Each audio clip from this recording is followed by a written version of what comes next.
오늘 본문 18장은 먼저 간절하면서도 겸손한 자세로 하나님께 기도할 것을 가르치는 끈질긴 과부와 바리새인과 세리의 비유와 또 어린이들을 통하여 어떤 자가 천국에 들어갈 수 있는지에 대해 교훈하는 내용, 그리고 예루살렘을 향해 가시면서 예수님께서 자신의 고난과 죽음을 예고하시고 여리고성 근처에서 소경의 눈을 뜨게 해주시는 사건, 이렇게 네 단락으로 구성되어 있습니다. 이어지는 19장에서는 크게 두 단락으로 구분되어지는데, 첫째 단락은 다른 복음서들에는 전혀 언급되어 있지 않고 오직 누가복음에서만 언급되는 내용으로서 여리고의 세리장 삭개오가 예수님을 영접한 사건과 하나님 나라의 도래에 관한 열무나 비유가 있습니다. 둘째 단락은 사복음서에서 거의 모두가 공통적으로 나오는 내용인데, 예수님의 예루살렘 입성과 성전을 정화하신 사건이 언급됩니다. 오늘 본문 18장에서 19장을 통하여 기도와 구원, 그리고 그리스도인의 삶에 대해서 함께 나누고자 합니다. 먼저 성경은 기도는 어떻게 해야 하는가를 말씀하고 있습니다. 1절과 8절의 끈질긴 과부의 비유는 모든 하나님의 자녀들은 기도하는 사람들이라는 것을 전제로 하고 있습니다. 그리고 이 비유를 통해서 우리가 알 수 있는 것은 영적인 자비를 얻기 위하여 기도할 때 그 응답을 받을 때까지 끈기 있게 계속 기도하라는 것입니다. 불의한 재판관도 끈질긴 요청을 받아들이는데 하물며 하나님 아버지께서 우리의 그 끈질긴 기도에 응답하지 않으시겠습니까? 그러나 이 비유를 통해서 우리가 한 가지 염두에 두어야 될 사실은, 주님께서는 우리가 끈기 있는 믿음으로 주님을 기다리지 못할 것을 암시하셨다는 것입니다. 본문 8절에 그러나 인자가 올 때에 세상에서 믿음을 보겠느냐 이 라는 말씀을 하심으로 인내하는 믿음, 불굴의 간구를 하는 자가 과연 얼마나 있을 것인가를 묻고 계신 것입니다. 또한 9절과 14절의 바리새인과 세리의 비유를 통해서 두 사람이 어떤 의향과 의도를 가지고 주님께 나오는지를 지켜보신다는 것입니다. 바리새인들은 자기의 의에 취해서 세상의 도덕률로 남을 판단하고 또 사람들 앞에서 자기의 종교적인 열심을 나타내 보이려는 교만한 행위들을 합니다. 그러나 세리는 하나님 앞에서 자신이 범죄한 것을 인정하고 하나님의 자비 외에는 의지할 것이 없다는 철저한 자기 부인의 자리에 서 있습니다.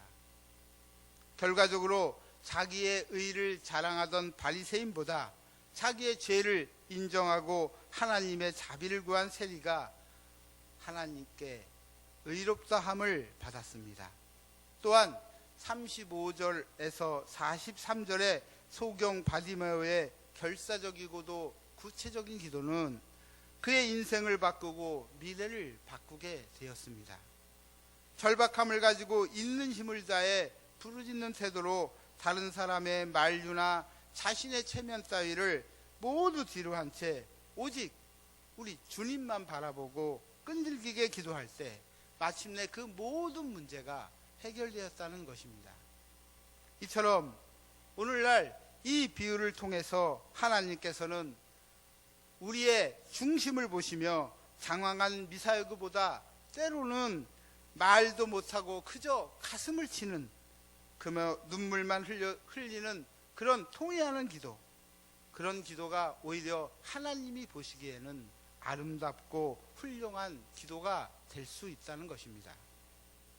우리는 오직 하나님께 나의 소원을 믿음으로 아뢰고 또 그 기도가 응답되기까지 힘써 끈질기게 기도하며 내 원대로가 아닌 하나님의 뜻대로 그 기도가 응답되기를 소원하라는 것입니다.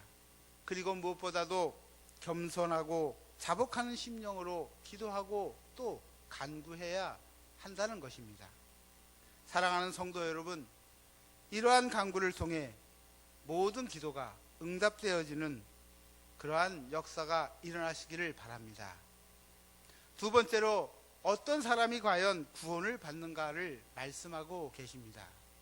본문 18장 9절과 14절에서 세리는 하나님께 의를 인정받게 되는데 그러한 사람이 구원을 받는다는 것입니다. 통회하는 심정으로 회개하는 사람, 그런 사람이 구원을 받는다고 강조하시는 것이죠. 또한 15절과 17절의 어린아이와 천국 비유에서는 어린아이와 같은 자가 하나님 나라에 들어간다고 말씀하고 있습니다. 하나님 나라에 들어간다는 것은 곧 구원을 의미하는 것입니다. 하나님 나라는 세상의 질서와 가치가 통하는 곳이 아닙니다. 덕망이 있고 학문이 높으며 신분과 또는 사회적인 지위가 높은 자가 대접을 받는 것이 아닙니다. 어린아이가 부모를 신뢰하고 의지하고 또 무엇이든지 솔직하고 순결하며 겸손하고 그리고 부모님께 순종하는 것처럼 우리가 주님과 관계가 바로 설 때 주님께서 열어놓으신 그 하나님 나라에 우리가 들어갈 수 있다는 것입니다. 또한 18절에서 30절에 부자 관원과의 대화에 들어가는 영생이라는 용어도 또한 동일한 의미입니다. 부자 관원은 훌륭한 인격자였고 또 열심히 있는 종교인이었습니다. 하지만 그에게 결정적으로 부족한 한 가지가 주님보다 재산을 의지한다는 것이었습니다. 진정 그는 영혼의 축복보다는 물질의 축복에 더 마음이 있었고 미래의 영원한 행복보다는 현재의 그 행복에 너무나 집착을 했습니다. 주님을 위해 모든 것을 포기할 수 있는 하나님의 제일주의만이 영생의 축복을 소유할 수 있다고 성경은 우리에게 말씀하고 있는 것입니다. 또한 35절과 43절의 소경 바디메오는 주님만 바라보며 끊임없는 간구와 구원을 얻습니다. 본문 19장의 삭개오에 관한 기사에서 예수님 보기를 열망하는 믿음으로 부르심에 즉각 응답하는 삭개오를 예수님께서는 구원시키셨습니다. 오늘 본문에서 말씀하는 구원받는 사람은 하나님의 부르심에 믿음으로 응답하며 하나님만 의지하고 하나님의 말씀에 순종하는 사람이라고 성경은 우리에게 말씀하고 계십니다. 사랑하는 성도 여러분, 저와 여러분 모두가 하나님의 부르심에 믿음으로 응답하며 하나님만 의지하고 하나님 말씀에 순종하는 사람이 되기를 소원합니다. 마지막으로 그리스도인들은 그러면 어떻게 살아야 하는가를 말씀하고 계십니다. 오늘 본문 18장 18절에서 30절의 부자 간원과 19장 1절에서 10절까지 삭개오의 회심을 통하여 두 부자의 물질관을 보여주고 있습니다. 그리스도인의 물질관은 과연 어떻게 해야 하는지 두 부자들의 비유를 통해서 우리에게 말씀하고 있는 것입니다. 예수님께서는 물질의 진정한 가치는 움켜쥐는 것이 아니라 세상을 향해 하나님 나라의 확장과 하나님의 뜻을 위해 펴는 것임을 보여주고 있습니다. 또한 19장 11절에서 27절의 열 문화의 비유를 통해서 그리스도인은 예수님의 명령과 뜻을 따르는데 충성을 다하고 온 정성을 다해 헌신해야 한다고 말씀하고 있습니다.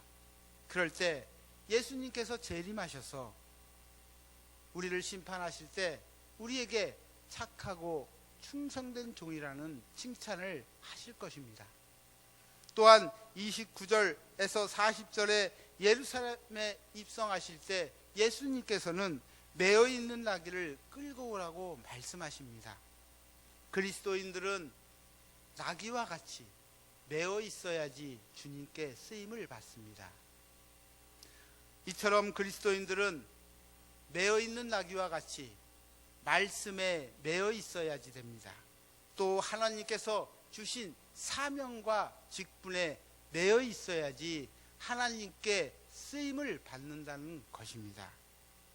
결국 그리스도인들의 물질관이 바로 서야 하고 주님께 매어 있어야 되며 또 주님의 명령과 뜻을 충성으로 따르며 살아야 한다고 오늘 성경은 우리에게 말씀하고 계십니다.